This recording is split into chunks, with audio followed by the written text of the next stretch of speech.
So here's my story and how I pulled myself from debt to millionaire in 10 years. That sounds like a long time, but I can tell you right now that people on social media, they're telling you you can get rich quick. You're gonna get poor quick. You're gonna get into debt quick is what you're going to do. Now, it doesn't sound sexy, but imagine 10 years from now, you could pay off all the debt you have and have over $1 million in net worth. What's magical about getting to that point as well is once you are into the millions, into the seven figures, the amount of growth that you have every year just from keeping your money invested is so exponential. Think about it. If you average 10% return per year at $1,000, doesn't seem like a lot, right? Okay, I get $100. But if you can get to that point where you have seven figures invested, $1 million, you're making 100 grand per year. And that's an average 10% return, right? Like obviously some years it's going to be much more, some years it's going to be less or even negative, but you're going to have 6-digit growth just on keeping your money invested. That's no new money going in. And so what we want to do is get you to seven figures invested as quickly as possible, because then you're getting 6-figure growth just by keeping your money invested. But what I would focus on, if I could go back today and start over 10 years from now, or 10 years ago, is I would focus on just getting to 100,000 as quick as possible. Because once we got to 100,000, things really started picking up quick and it went fast. But let me share my journey with you. So about 10 years ago, I realized I was in debt. I had credit card debt, student loan debt, and I just made the decision to start to pay that off. So I started off by just getting a regular job, which I really didn't want to do. I mean, I'm like entrepreneur mindset. I hate clocking in, clocking out. I hate someone else telling me when I can work and not work. But it's what I needed to do at the time to pay off. And I knew it was short term. And if I could go back and tell myself, hey, stick with this and here's what's coming, I'd be even more encouraged. So think about your 10-year from now self and think about where you're going to be, because this is short term, what you're doing now. But it's really important to get out of debt as quickly as possible, because then you can start to work on building your nest egg and building your investments for the future. Now, there's some debts that, maybe it doesn't make sense, like your mortgage, right? I'm not saying you need to go pay off your mortgage. I still have a mortgage today, even though I have enough in the bank that I could pay it off, because it makes sense. Okay, I can have a mortgage at 6%. Yeah, it's not as low as 3%, but it's still a really good rate because my money's going to go earn 12% in the stock market or more. So all that to say, what you want to pay off is credit card debt, because that is super high interest. You might not know it because you're making your minimum monthly payment, but what you don't realize is your minimum monthly payment doesn't even cover the interest that you're getting every month. But those cards are 20% to 30% interest. Those need to get paid off quickly. Your automobile loan would be a good one to get paid off quickly.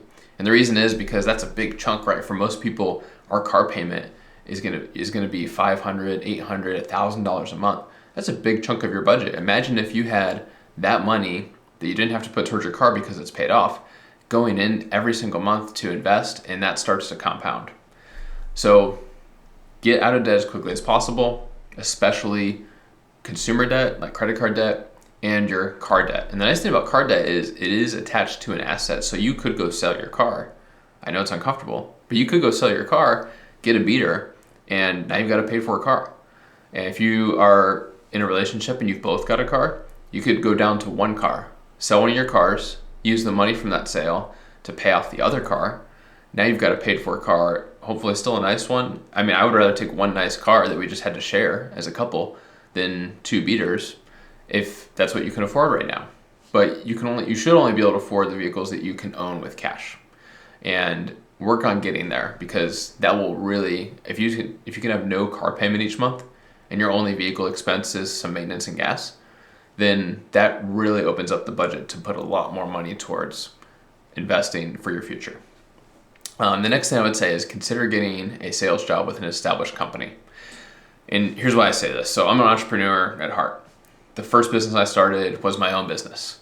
I knew nothing.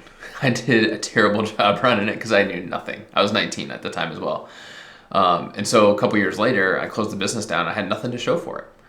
And it's because I didn't know. I needed to learn. And so going to work for someone else's established business helps you learn the business.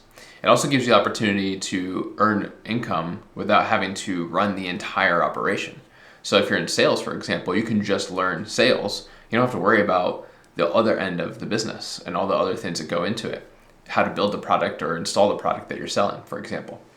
Home services is a great industry to be in for selling. I was in roofing, so I might be a little biased. I was in roofing for 9 years, and so what we did was we took all of our commissions from that first year and we paid off all of our debt. The second year was focused on investing, so we started putting money in the 401k, and we wanted to really get that built up as quick as possible. My first goal is let's get 10 grand in the 401k.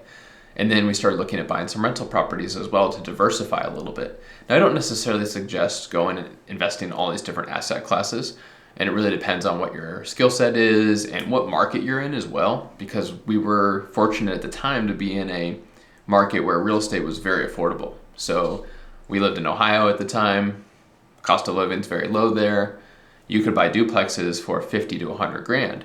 Now we live in Nashville. There's no way that we would be able to just go buy a rental property with what we were earning back then, here in Nashville. And even now in Nashville, I don't want to go buy a rental property because you're going to end up paying more than you're going to get in rent as a landlord. So we were in a good market. Now you can invest remotely, but I would recommend sticking to asset classes that you understand and that you can grow to become an expert in. Doesn't mean you have to start off being an expert, but something that you can learn more every day and really understand what you're investing in, especially if it's something like real estate where it requires knowledge, it requires management and maintenance as you go. You can't just buy it and forget it like you could with the stock market, for example. But even then, investing in the market, you should only invest in things that you understand. So for example, cryptocurrency is a huge thing. I don't understand cryptocurrency. I just don't. I'm 35, maybe I'm just a little bit past that. I'm not quite a Gen Zer. I know there's plenty of people my age and older investing in it. But for me, that means, hey, I'm not going to invest in it. Am I missing out? Maybe. Maybe I am. But I am in another risky investment that I'm still, learning about, and I understand that better. And so I went ahead and did that one. So that's just an example. But yeah, so for 2018, we were focused on investing, and our investments grew and grew and grew. And that's all we really focused on. I would work hard, I would put the inputs in I needed, I would get the commission, and I would go and invest it. And then 2020 happened with COVID. The market took a dip right before we were about to get to six figures in the market. We were like 80 grand at the time. And it was like, man, we're about to hit six figures invested. This is so cool, right? And that's a good goal for you to shoot for. And then the market took a dip. And that was okay because I was like, hey, this is buying opportunity. I kept, thinking, man, the market's going up, but that means every time I buy in, it's more expensive, right? Well, with the market taking a dip, let's really go hard and put even more in the market.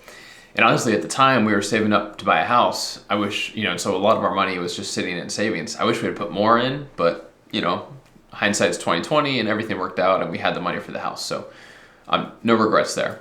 But by the end of 2020, because the market had bounced back so fast, we were at 150 invested. So not only did we hit that six-figure mark, but we went from 80 at the beginning of the year to 150 at the end of the year. So as we continued to look for things to invest in. Basically, any extra money, we looked to invest that. And so instead of if I made a good commission check, had a good payday, or we had some good months along the way or good years, instead of going and increasing our lifestyle, and don't get me wrong, we found ways to enjoy life.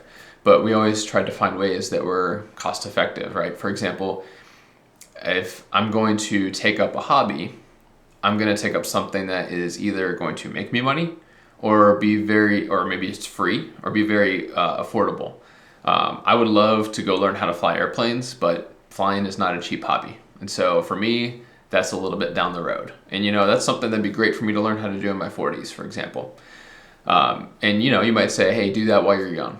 And that could be true, but do you have the money to do that? Because if you invest your money while you're young, in your 20s and 30s, like I have, you have so much time for that money to grow, right? We're already in a good spot, but if we just keep the money invested that's already invested, it's going to grow so much by the time we're in our 40s and 50s that's just going to continue to help support us and have us something to fall back on. And it gives you financial security that To be honest, I can't even describe to you like the security it gives you. Like I grew up living paycheck to paycheck. My mom lived paycheck to paycheck.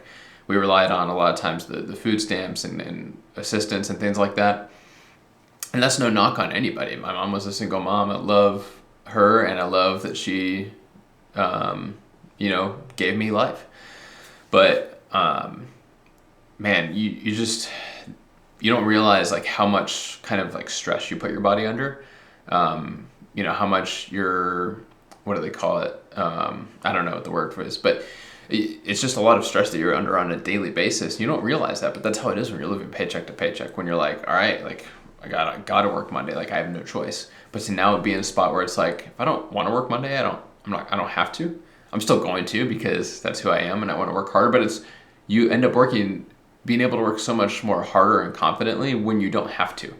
And that's just a great feeling to have. And so I just want to say that to encourage you guys that it's worth giving up some of the fun stuff now so that you can have the security later.